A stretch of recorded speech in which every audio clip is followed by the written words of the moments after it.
Corona संकट के बाद कई लोग उत्तराखंड लौट आए हैं और वो कुछ ना कुछ काम करना चाहते हैं। ज़्यादातर लोग अपने खेतों की तरफ लौट गए हैं और वो खेती करना चाहते हैं। लेकिन दिक्कत ये आती है कि सरकार की जो योजनाएं हैं, जो फंड्स हैं, उनका आज भी मिसयूज़ हो रहा है। मनरेगा का पैसा झाड़ी कटान पे लग रहा है। झाड़ी कटान ऐसी जगह में हो रहा है जहाँ पे उसका कोई भी सदुपयोग नहीं होना है, क्योंकि उन खेतों ने बंजर ही रहना है। या कई जगह गधेरों पर चेक डैम बनाए जा रहे हैं और उनको वहाँ से हासिल कुछ नहीं होना है। वो चेक डैम वहाँ पे लग जाएंगे, लेकिन वो पानी ना तो वहाँ रुकना है, ना उस पानी का, अगर वो रुकता भी है, कोई खेत आसपास है कि उनका सदुपयोग हो सके। तो इन बातों को लेके यहाँ पे जो एकेश्वर क्षेत्र के जो युवा हैं, जिनमें से कुछ लोग बाहर से भी यहाँ पे आ गए हैं और इन्हें खेती ही करनी है, अब उन लोगों से बातचीत करेंगे।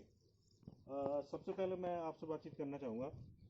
आप फरीदाबाद से आए हैं, आपका शुभ नाम? मेरा नाम भास्कर राम। जी। आप बताएं, आप क्या चाह रहे हैं, क्या दिक्कतें हैं? दिक्कतें तो अभी बहुत ज़्यादा हैं, गांव में तो बहुत ही ज़्यादा दिक्कतें हैं अभी। सरकार की तरफ से कोई वो नहीं हो रहा हमारे लिए, तो हम चाहते हैं कि सरकार हमें पूरा सहयोग करे ताकि हमें ही रोज़गार मिल सके। आप भी इसी इलाके के हैं और पहले से यहाँ पे खेती किसानी करते रहे हैं। जी क्या दिक्कतें हैं यहाँ पे? सर, सरकार तो दे रही है लेकिन उसका मिसयूज हो रहा है।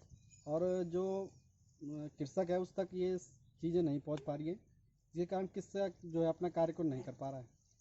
और जो मनरेगा की तरफ दिहाड़ी हो रही है, ऐसी जगहों पे दिहाड़ी हो रही है जिसका कोई लाभ भविष्य में नहीं दिखाई देता।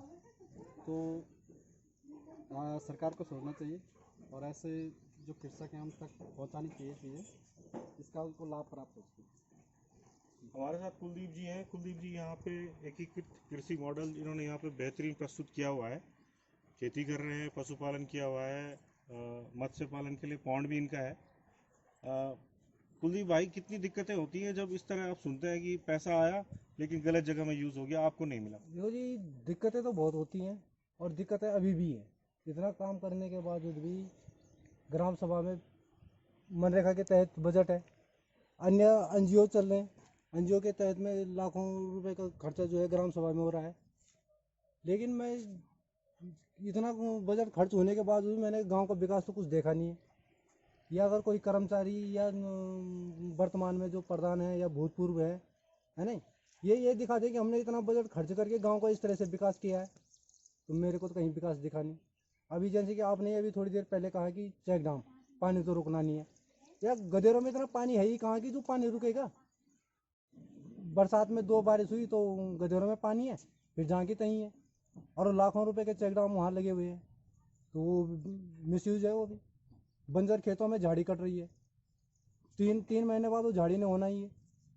तो अगर वही बंजर खेतों में झाड़ी ना कटवाएं और उन्हीं खेतों की अगर जैसे पैरे पूछते हैं या बंदीकरण अगर करवाएं, या अगर गवर्नमेंट कर सकती है, अगर ये चाहते हैं कि भाई उत्तराखंड का विकास हो, तो गवर्नमेंट को सबसे पहला काम तो ये करना चाहिए कि यहाँ चकबंदी देनी चाहिए।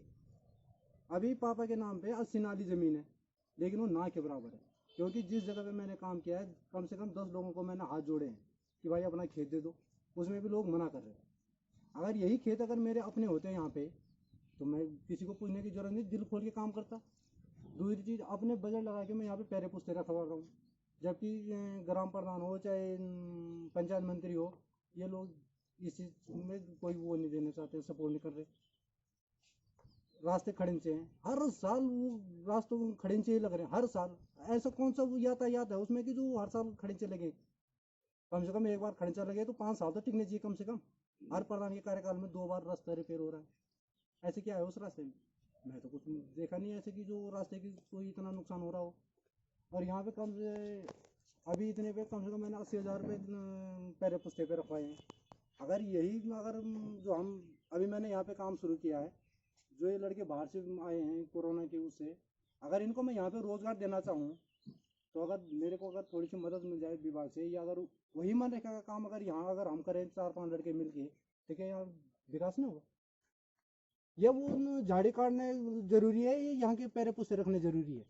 अगर ये पैरे पुस्ते रख जाए, अगर 2 रुपये मेरा खर्चा बचता है, तो मैं 2 को काम दूंगा कि नहीं दूंगा? या उन लोगों का मेरे साथ में काम करने की इच्छा जागृत होगी कि नहीं होगी? बिल्कुल।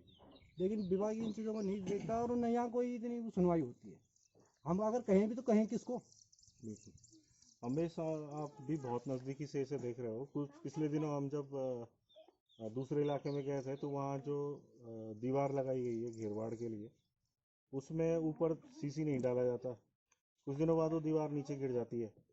ऐसे ही आप यहाँ पे बता रहे हैं कि गदेरों में चेक डैम बन रहे हैं, झाड़ी कटान हो रहा है बंजरों में, और मनरेगा का जो पैसा है उसका लगातार मिसयूज हो रहा है। जबकि वो पैसा ऐसे कृषि कार्यों में लगता तो निश्चित रूप से उत्पादन भी बढ़ता और जो कृषक उसमें काम कर रहे हैं उसको रोज की मजदूरी भी मिल जाती। तो ये कब तक चलेगा? मुझे तो ये लगता है कि इसमें जो जनप्रतिनिधि हैं, चाहे वो प्रधान है या और भी लोग जो इसे काम को करवा रहे हैं, प्लस जो सरकारी मशीनरी है, चाहे वो वीडियो है या ऊपर के जो अधिकारी हैं, उन लोगों की भी कहीं ना कहीं लापरवाही या मिली भगत इसे कह सकते हैं। क्या कहेंगे आप? हाँ, देखिए जैसे ग्रामीण इलाकों के लिए जो मनरेगा है वो उसको मैं मानता हूँ कि अगर उसका पूरा फोकस कृषि कार्यों में लगाया जाए तो वो एक ग्रामीण क्षेत्रों के लिए वरदान है। और 2009 से अभी तक 100 दिन का ही रोजगार चल रहा, तो एक तो उसमें बढ़ाया जाए। दूसरा, ऐसा नहीं है, जिला स्तरीय जो अधिकारी होते हैं, अगर मैं सीडीओ साहब की बात करूं जो उच्च स्तर पे बैठे हुए हैं, वो कहीं ना कहीं अपने हिसाब से काम अच्छा करते हैं। जो निचले स्तर पे हैं वही प्रॉब्लम होती है, या तो उन तक बात पहुंचती नहीं। तो मेरा ये मानना है कि कृषकों को इतना जागरूक होना पड़ेगा कि अपनी बात अगर कोई अधिकारी नहीं कर रहा तो उसके उच्च अधिकारियों तक पहुंचाई जाए, पहली चीज़।